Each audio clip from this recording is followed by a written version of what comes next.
Manchester United's season has very much been up and down. There's been some good games, but then they seem to ruin it and play awful for the next month. And despite there being some glaring tactical issues with the team, overall the players are still very good. And one of the most underrated players in the league is definitely Rasmus Hojlund. But just why is he so good for this Manchester United team, and what is his ceiling like in the future? Well, let's find out. First of all, I know I don't do many videos on Manchester United, but honestly they're not the best tactical team to look at. But I actually think Rasmus Hojlund in the last few weeks has been really good, and I think he's been pretty good all season for what he's been given. Don't let the people on Twitter who don't even watch football and just look at random goals and assist stats tell you he is a bad player, because he definitely isn't. And Manchester United have really got a start on their hands for the future, and personally I'm very excited to see how he develops in the future. Hojlund undoubtedly has all the physical talents to be one of the best strikers in the world, and actually has that technical ability as well. He genuinely can be really good, and at such a young age, and he hasn't actually played a lot of football at the top level. You expect him to improve all the time, and I honestly think he would actually be scoring a lot more goals, obviously, if they actually passed him the ball and he was in a much more team that created with the striker. What I like about him is he's very intelligent of when to come inside and hold up the ball and when to make the run. Obviously Manchester United don't really pick him out a lot, which is so stupid. He's very good at running, he's very strong, very good on the break, but he has proven that he has that tactical intelligence, at least at a base level, to develop it so he can come inside and hold up. He's also proven that his positioning is getting better every week. He's very good at going out to the left and right side. I think he prefers to go out on that left side to help Rashford where he needs to get some space. He doesn't mind doubling up, so he can also make sure Rashford isn't in a 2v1 situation to help him. And a lot of the time he's actually dragging away the defenders from the wingers, so Rashford and Garnacho, whoever plays out there, has more space. This is actually very helpful, but Rashford is taking this space and not passing it to him, which is often wasting chances and not causing enough. For instance, against Tottenham, I really thought Rasmus Hojlund only had two things to do all game. I really felt they still struggled to get the ball out to him, but in the two things that he had, he ended up scoring and getting a assist, so you gotta really rate that. That's very good output considering they don't pass him the ball enough. And even with the first goal, it was basically the same sort of situation. Rashford cuts inside, he probably should shoot, he doesn't, he does too much of it, then he should try and find a pass, but he gets tackled. But Rasmus has that awareness to get out of the way and sort of put himself in a position where the ball could rebound to, and in the end he gets lucky, it comes back to him and he does an amazing shot into the top of the net, giving the keeper no chance with that powerful effort we know he has, which he showed so much at Atalanta before. I also feel for Hojlund because often in games he is getting 2 or 3 men on him all times, because Man United just don't have that pressure up the pitch and they don't have the connection between the attack and midfield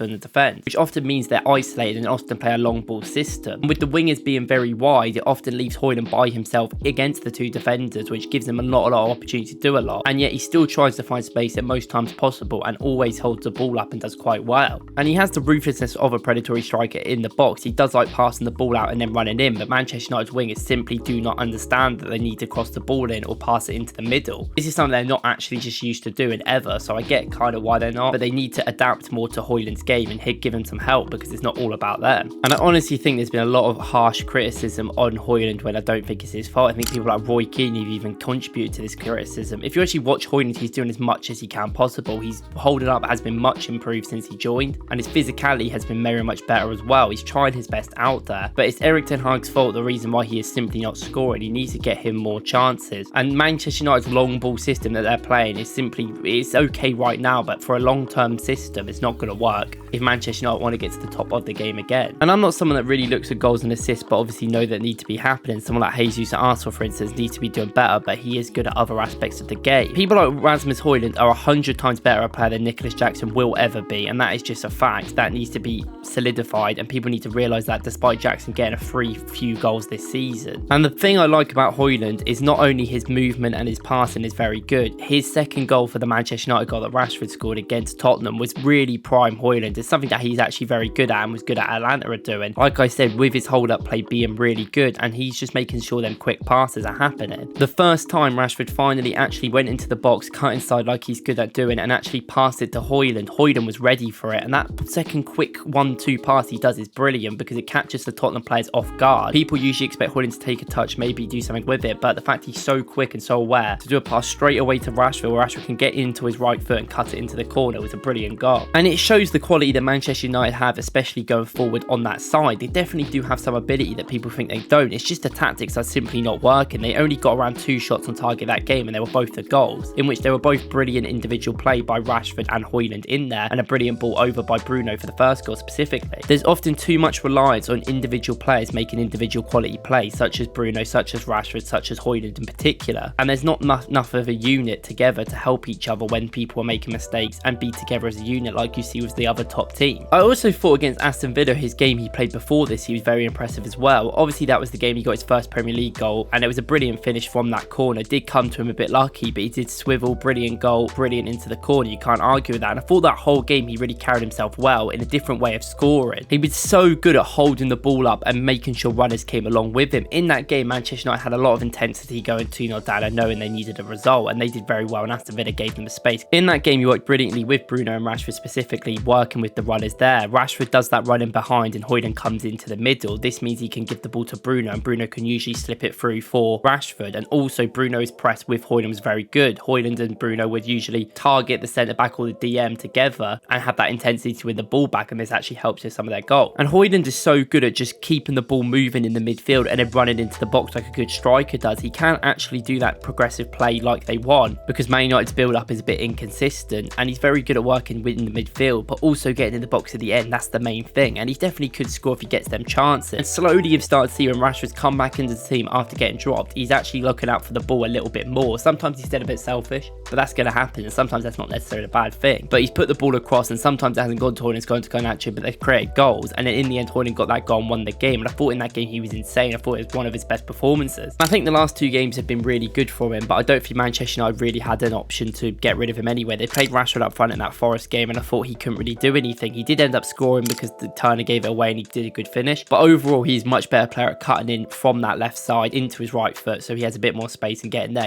That's his best attribute, so you don't really want him up front because he can't do that as much, as well as Hojlund is also a brilliant option. I know overall Manchester United's place is not necessarily a positive place. It's always been quite bad, and this season they've not really been very good, and I do think a lot of blame has to be on Ten Hag for certain players he's played and certain systems he's played, but some of the players haven't been performing great, while I do think the tactics are very hard for them to do that. But I'm sure that it would get better for Manchester United because they do actually have quality players. Bruno Fernandes is one of the best midfielders in the world. Rashford on his day is really good. He just needs to sort out some of his pressing and some of his passing abilities, and then he'll be a top player. And Hojlund really does have that potential. If he can continue this form up, I think he can really be a good player. And it's not all about goals. I think a lot of people are getting confused and getting facaded by the fact that it's about goals. It's not. But obviously if he does score, that does help the narrative around him, and I do think then people start to realise how good he is, maybe like Roy Keane, who doesn't even do any research. Now I don't really do videos about Manchester United, but I want to differentiate my content and do tactical videos about random players for other teams. So if you want to see any players for your team or Manchester United, let me know because I want to do more. And if you're a Manchester United fan, what do you think the real problem is with the team right now? Is it the club? Is it just the owners? Is it something going on backstage rather than on the actual pitch? Because overall your team is getting better slowly. I know it's very inconsistent, 1 week good, 1 week bad, but I think Hojlund's a very good example of what can come if it does well. Thank you guys for watching. If you liked my video, please watch any of my other tactical videos. I will link one up on the screen right now. And if you enjoyed my video, please like and subscribe and let me know what you think in the comments. Thank you.